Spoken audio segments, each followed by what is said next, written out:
All right, hello and welcome to another episode of Bite-Sized Biocompatibility. And this time we are talking about all things toxicological risk assessment. So in this episode today, we'll be going over the high-level overview of the toxicological risk assessment, as well as talking about the new terminology that has come in with the 2023 version of -17. Yes, hitting all those critical acronyms like TSL, TI, POD, EED, MAX, all those fun things to make this as easily digestible as possible. All right, and hopefully today we'll also be proving, I've got to throw my little, I can't remember what it's called. We'll hopefully also be proving today that your relationship with TRA does not have to be a toxic one. I had to throw your pun in there. I had to. Look forward to seeing you guys there. Hello and welcome to Bite-Sized Biocompatibility, the educational series focused on making the technical content of medical device biocompatibility digestible. My name is Leah Williams. Hi, and I'm Beau Rollins with Intrinsic Medical Group, and we're excited to take you along on this journey.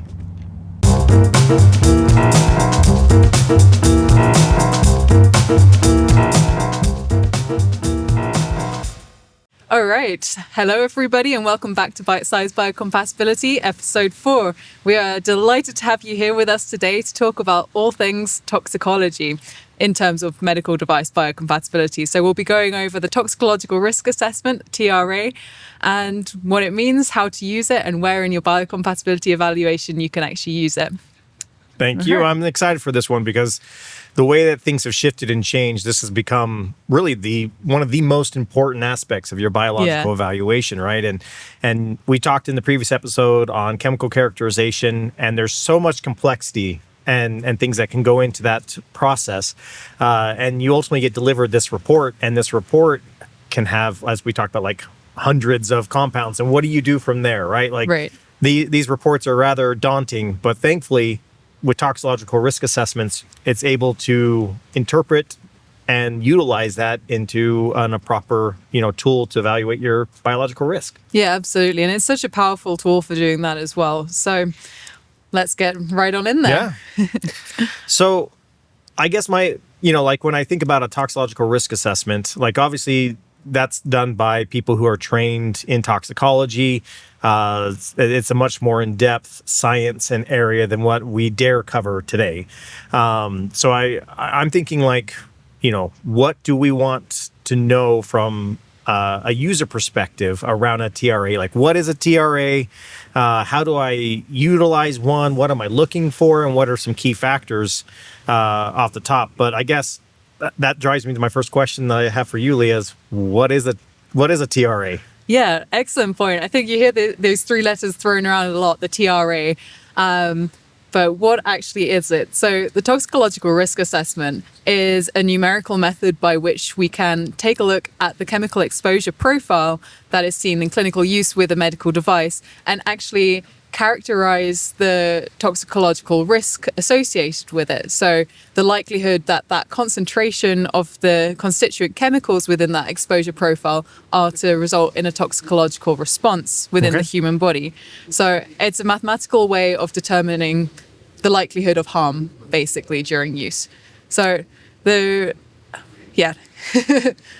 think that's a beautiful explanation.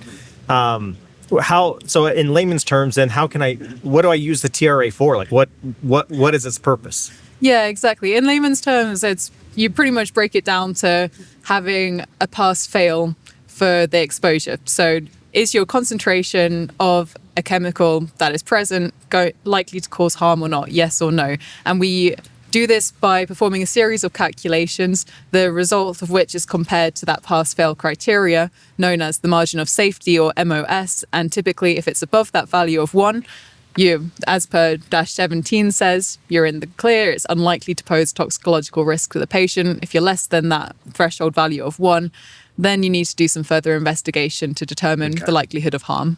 I think it's important to note, for those new to the industry, or honestly, if you've even been in it for a long time, but the TRAs, the toxicological risk assessments, they've in theory been around for a long, especially in other industries. We've talked about this, pharma and others have used these for a long period of time.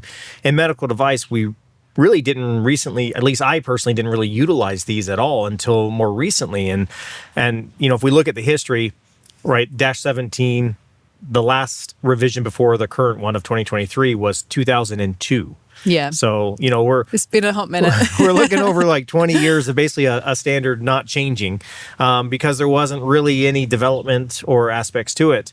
And looking back at that previous revision, we utilized margins of safety, but it wasn't defined. It wasn't really established in that older version. And definitely with the new 2023 version, we've got all sorts of new now definitions and aspects that have been added to it. Right. And I think it's important to understand that, if you're looking at an older evaluation, most likely you're not going to see a TRA at all, and that's okay. And if you do see a TRA, it's probably going to be somewhat brief, right, limited. with the brief, but also the methodology used to calculate has altered within the last revision as well. So there's some new terms and definitions that have come in with the latest update of -17 as well. Yeah. And the power of the TRA today, and I love the way that you put this in the past, is you've explained it to me as it potentially resolves all the ISIDs. Yeah. What do you mean by that? What can you use it for exactly? So yeah, it can be used for any of the biological effects that I like to describe as the ISITs minus not carcinogenicity. We can cut that bit out. Minus cytotoxicity. So that's anything like systemic toxicity, carcinogenicity, genotoxicity, for example. So yeah, because the way that we can do that is because there is different toxicological data that's been published in the literature specific to each of these biological effects. And you can use that as an input as a part of the calculations for your TRA as well. And then that allows you to get an answer basically on or predict the toxicity risk associated with those different biological effects. All right. So I mean that covers a lot of the, like you said, the biological effects, those hazards and harms. Obviously, we talk about the big three, and you said cyto doesn't fall into that.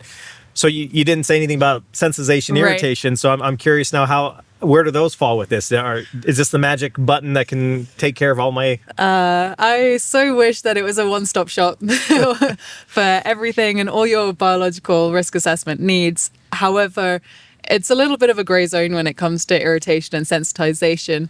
You can use it to screen for risk. So having a look at the literature surrounding irritation and sensitization and looking through the chemistries that you have present, you can identify if there is any literature that highlights the risk associated with irritation and sensitization in response to exposure to those chemicals.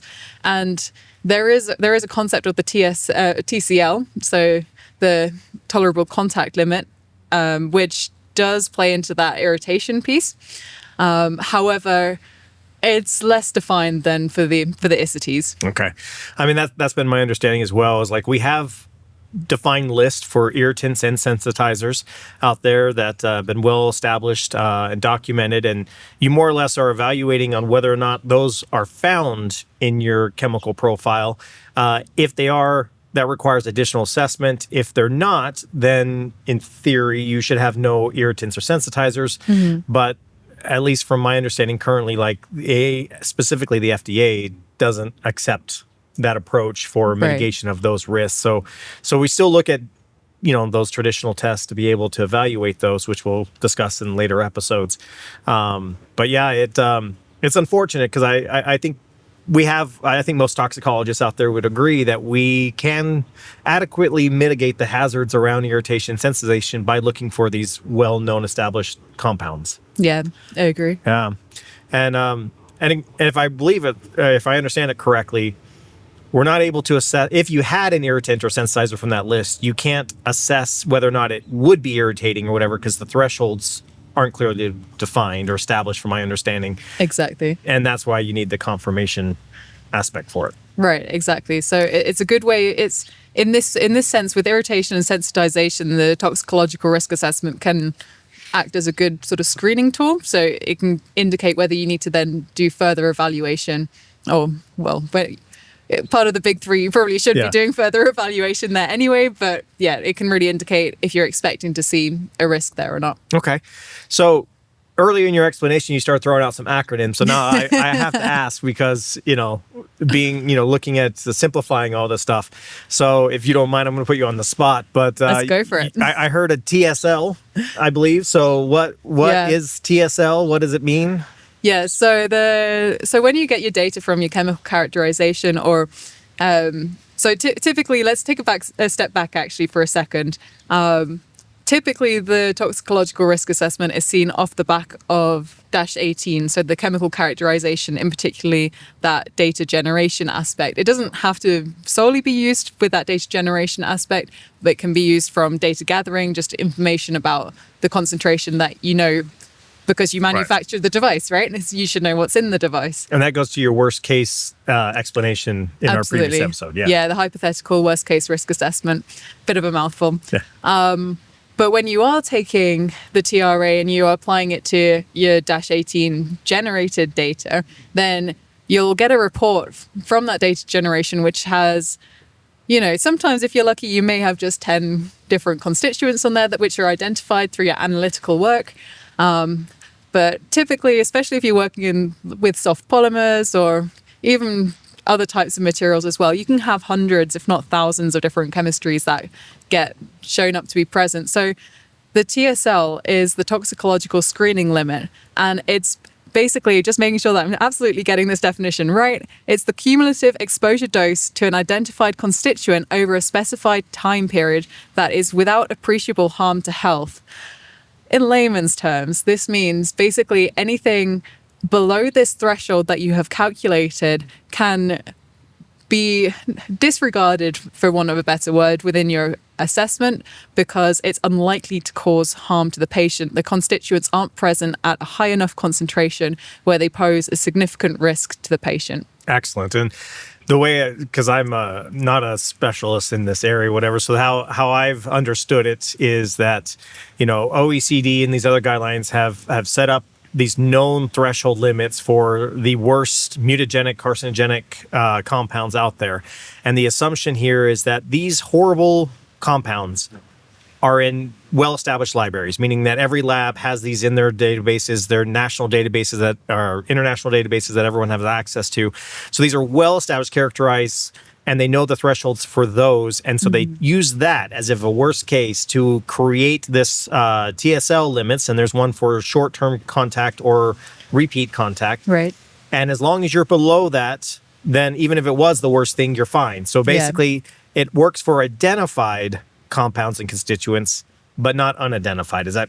Yeah, exactly. So in order to use the TSL as well, I need to double check that this is for the TSL and not just the TTC. You have to ensure that there aren't any carcinogenic compounds within your profile as well. But as you mentioned, these are typically well known and well characterized, and we have databases which are readily available for these. So just having a quick screen through your data should highlight very quickly if there's anything that is carcinogenic or poses another higher degree of risk. All right. Yeah. No, that's awesome. So that's the first step, and that's a good way to scrub or clean your data up, make it exactly more digestible. Yes. Exactly. Yeah, and it's good to note as well with this that it is a protective. It's conservative as well, so it is sufficiently protective as well. So you're not going to be missing any risks with it based on how it was calculated and derived. Okay, and so this, from my understanding, steps us to the next phase of the -17 in the process, which is, and I cracked me up because I always want to say this wrong, but it's the EED max, but I like to say ED max, and whether that's the appropriate way, or we need to be like EED max. So then what is the ED max? EED max. EED max, yes. Yeah, no, you're absolutely right. So once we've kind of narrowed down our data set to actually look at the constituents which may cause some sort of potential for harm, so with the TSL, we then go into looking at calculating the EED max, and this is the worst case exposure dose which could be seen during clinical use. So what I quite like about this approach is that it looks with analytical chemistry work, you're typically quantifying the concentrations of all the chemistries present within that exposure profile per device. And from that, you can take that per device value and then multiply it or adjust that value to scale it to the appropriate exposure dose that a patient would see clinically. For example, if you're using 2 devices per day, then you would multiply that per device concentration by 2, and so on and so forth. That makes sense. And so that's a good way to be able to take your numbers, as you said, like from a singular device and extrapolate it appropriately to the patient's exposure and that to incorporate that in. Okay. Exactly. It's trying to keep it clinically relevant as well, which is what I quite like about the concept. Yeah, no, definitely agree. And we've discussed already how much of biocomp has already stepped away from clinical relevancy. So it's nice to have something that actually is geared more towards it. So that takes us to the next step of the process, which you'd mentioned as well as the TI and TCL. So what's define those for us? Yeah, absolutely. So once we've scrubbed the data, I'm not so keen on the word scrubbing actually. Once we've refined to see where our actual relevant risk please note, is. we don't scrub away anything. No. If there's a risk, consider it, please. So once we've refined our data set, we've calculated that worst case estimated exposure dose that's seen during clinical use, then it's about actually comparing the potential risks, so the potential concentration, to our known thresholds of safety for each of those different constituents, and making sure that they are going to be, either safe or highlighting if we need to do further investigations for that safety. And that's where the TI or TCL comes into it. So the TI is your tolerable intake. Your TCL is your tolerable contact limit. Too many acronyms, right? Yeah. And both of them take data from the literature, so known data about the toxicity of each constituent, also known as points of departures, can be things like NOELs and LOELs, so no observed effect levels and lowest observed effect levels. I'm glad you say those, because every time I try, I think I leave an acronym out or a letter out of that acronym. The -17 is the part that definitely loves acronyms the most. Well, -18 with all of the different analytical techniques also competes for that spot, but and then from this, basically, we calculate the, I'm going to have a look over this for a second. So if I understand correctly with the TIs and the TCL, so we look for those no observed or low, we want that point of departure, that animal-based data that shows those compounds, whether hopefully they have no effect, or if we have something that shows the amount that is needed for the lowest effect. And then those are taken into a calculation, right, to determine the TI. And does the EED max play into that calculation? The EED max comes into it at the next step. Okay. So the TI is just the TI is calculated in a way that you make that point of departure, the POD information, so your NOEL or your LOEL, and make it correlate to the clinical use or the clinical exposure of your medical device. No, that makes sense. I mean, I think we'll need to double check that. Yeah, it's one of those when you look into it. Obviously, you've got uncertainty factors that play into this as well when you're calculating through that's probably after you derive your TI. And then, so when you derive your TI, which is based off that point of departure, that's another piece that goes into that final calculation for margin of safety. Absolutely. That everyone's so like excited for and keen on whether or not we get our pass-fail, so to speak. And I think another thing to note with those points of departure values that they are already protective. So, for example, the priority is to use a NOEL if you have it, so the no observed effect level. And this is the point in which, in the experimental work, where that threshold of safety over which or under which nothing was observed in response to that dosing, that's the point where I've lost my train of thought. That's the point. Okay, this is the point where nothing was seen in response to that dosing, whichever test system with that concentration of the chemistry. So they are already protective in that manner. Okay. No, that definitely makes sense. I mean, that's, and everything that we do in biocompatibility, there's a, protective layers, uncertainty factors, everything applied to be able to create that insurance that we're not going to be causing harm. Right. But I do think it's important, right, that we acknowledge as well and make aware that how much this compounds. So we spoke last episode on chemical characterization about uncertainty factors that are applied to the methods, that the sensitivities of the assays, that they go through the extraction that goes through that pulls out so many different things over much more harsh conditions and time than massively exaggerated clinical use and everything else. So we've got this really worst case soup, which we discussed is probably like the problem. We should step that back.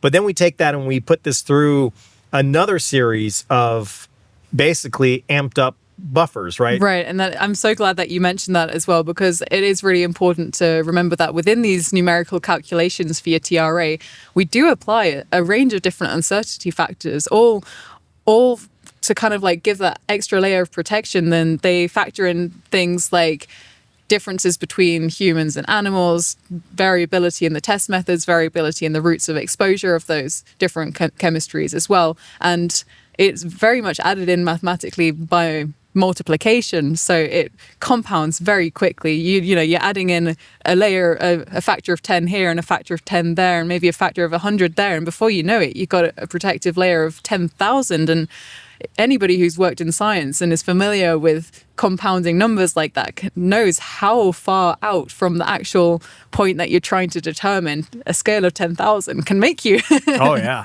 Definitely. And that is something that I know that like when you get margins of safety initially calculated, most toxicologists step in with a standard 10,000 just to apply it and basically take a worst case approach. Yeah. And if your margin of safeties are fine, then you move on because it's so over exaggerated. And it's when you fall below that margin of 1 that then everyone goes back and starts actually looking and trying to make those more clinically relevant or appropriate to the data sources that are being used. Right. So I'm really glad that you mentioned that as well, actually. So I think that's one thing I did want to really highlight with this topic as well, is that just because your margin of safety is less than 1 doesn't mean that that's it. You panic. No need to panic there. There are things you can do. And would you like to take us through a couple of maybe looking at what you would do if you say come back with a margin of safety? Let's put a couple of examples out there. If you have a margin of safety of like 0.9, and then if you have a margin of safety of like 0.0008, heaven forbid, right? I mean, yeah, with the 0.9, I think overall that one should be relatively easy to go back and look at the uncertainty factors used, most likely, especially with the dosing route, because a lot of times, depending on the medical device and what you use, but if you have like a breech skin contact type device or even an intact skin contact device, but the data set that was utilized to determine the NOEL is like IV injection. Right. Then that data set, if you had applied a 10x to it, you're already trying to say that injecting of that compound, and then you're adding an additional when it's much less than the actual usage of the device. So yeah, the injection risk of being injected with a constituent is much higher than if you've just got a surface device, or I say just a surface device, but if it's like just breached contact, for example. So you could easily, and I'm not a toxicologist, so I'm not saying just go do this, but like in that case, like if you looked at changing your 10 to a 1, because your dosing route is already more of a risk than clinical use, then that very well most likely will change your margin of safety to be above 1 and to be okay. And that's a really good point as well, actually, is that with everything in biocompatibility, it's so easy to get siloed and working by yourself here. So do talk to your toxicologist friends. Most of them that I've met are uber passionate and will be so glad to help you out as well. Or, this is where if you're not uncomfortable with doing those TRA calculations, there are plenty of qualified toxicologists and services such as offered by IMG as well, who will perform that toxicological risk assessment for you. Yeah. As far as the 0.0008, that would definitely raise a lot of flags. And I think even if you went back and tried to find the most relevant point of departure data and the most appropriate uncertainty factors, you probably still won't get that one necessarily up to it. I would actually probably go back to the chemistry data itself and try to see how accurate and relevant the data is going into it. Because if it came from an exhaustive study that used 50 degrees C, 72 hours, and that came from hexane, and then your device is a not at all utilized in a non-polar environment, and especially not for 72 hours or longer type deal. At 50 degrees C, then most likely your data is over exaggerated or not even accurate to clinical use. So going back and performing a simulated use study to be able to get more clinically relevant amounts and data, which you might not even find that compound at all when you switch that over. But that would be more of my recommendation approach with something like that, rather than trying to, I don't want to say massage the numbers, but work the calculations out to be clinically relevant. I don't know if they would save you in that regard. No. I think one other thing to really point out to people as well is the gap or difference between expectations of -17 and FDA. Overall, FDA accepts -17, except for a few little editorial things. But one of the areas that there's not an alignment is your margins of safety. So the general approach is a margin of safety of 1 or greater, and you're good. But the agency is very much on the stance that if you're between 1 and 10, you need to justify why that's appropriate. And it is worth noting there that it isn't that they won't say flat out, no, that's unacceptable. It's just that you do need to demonstrate why that value, say you get a 7 or something, or even a 3, why that is acceptable. And ways of justifying it can be verbal as well, or written down, for example, by going through and explaining how your chemistry data actually is beyond worst case. So therefore, it's beyond what would be seen in clinical use. Or it can also be following it up with, if you do have some existing biocompatibility test data on that as well. Although we do want to note that we don't want to always jump to the testings to avoid that checkbox approach, but that is a good thing. So it's well worth noting that the biocompatibility evaluation, it isn't just siloed per different evaluation for each a biological effect. You can kind of like overlap the data. It's part of a bigger picture, right? And that fits right into that risk evaluation piece as well. It's all the pieces coming together to form your complete picture about patient safety. Excellent. And I think my final kind of question to you is we've stepped through, kind of the phases of a TRA. And we highlighted that the TSL only works for known constituents.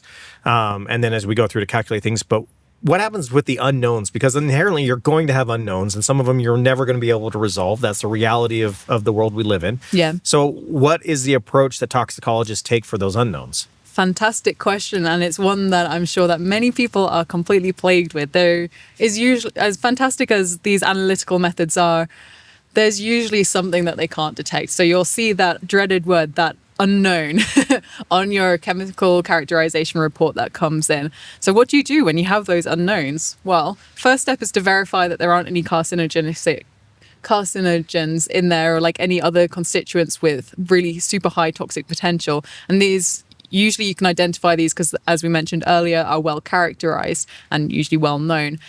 And then for anything else with that unknown, you can use something called the TTC approach, which is the threshold of toxicological concern.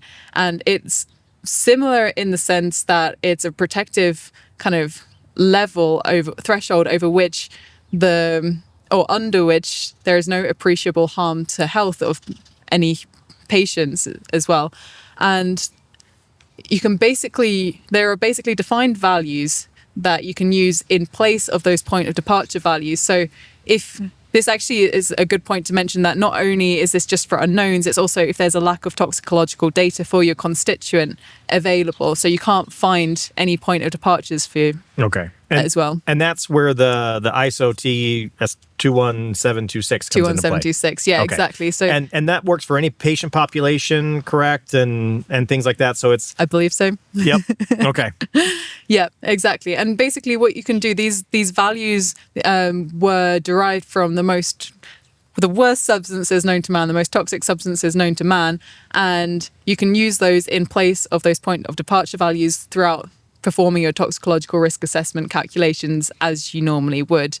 Now, of course, because they are derived off these horrible toxic constituents, it does mean that mathematically it makes it harder to work out in the long run, because they are so conservative that you have to have a really small concentration available. Fair point. Yeah. And as we've discussed, most of your unknowns are going to be degradation, especially if you have any polymeric or soft polymeric devices. So you're going to have high-weighted chains and compounds. So most likely the TCC isn't going to work for those types of but unknowns. It's worth a try. Yeah, I mean, anytime you can tick any of those compounds off your list, it's a good day, right? Like Absolutely. That's what this whole kind of project does, is set up that chemical characterization and start ticking them off. So yeah, that definitely helps as far as for me on explaining kind of that. Those are the aspects, like from a user, if I'm writing my biological evaluation and I've requested a toxicological risk assessment and I get it back, those are the things I need to understand as I'm looking through. Yeah. What did they calculate for, the use of the point of departures for their TIs, right? What compounds and things are screened through the TSL? If I had unknowns, how were they handled? And because ultimately, when you submit that into an agency, you're going to get those questions. You're going to get questions. And another one I want to add on there as well is also making sure that you know which biological effects were screened for with your TRA as very well. Good point. Because you have different point of departure values and different data for the different biological effects. So you may have a repeated dose toxicity point of departure, and you may also, for that same constituent, have a carcinogenicity point of departure as well. And so you can have a look at all of those different points of departure, and just if you pick the lowest one out of all of those, it will be considered conservative and protective for all of those different effects. But you just need to make sure that you've got that justification detailed as well. So in theory, I could have 2 margins of safety for one compound. In theory, yes, okay. You could. No, that or multiple. Makes sense. Well, with the new revision of -17 as well, actually, you do end up with multiple margins of safety for those different patient population groups as well. Okay. I think so. We'll double check that. Well, that definitely, I think, takes a very complex and rather scary topic and make it rather digestible, I think. Hopefully bite-sized. But yeah, so thank you so much for talking with me today. And yeah, thank you everybody for tuning in to this episode about TRA. And whilst you're digesting it, please feel free to reach out to myself or Beau with any questions. You can reach out to us via LinkedIn, or we'll drop our emails in the caption below as well. But yeah, come ready for next time and bring an appetite.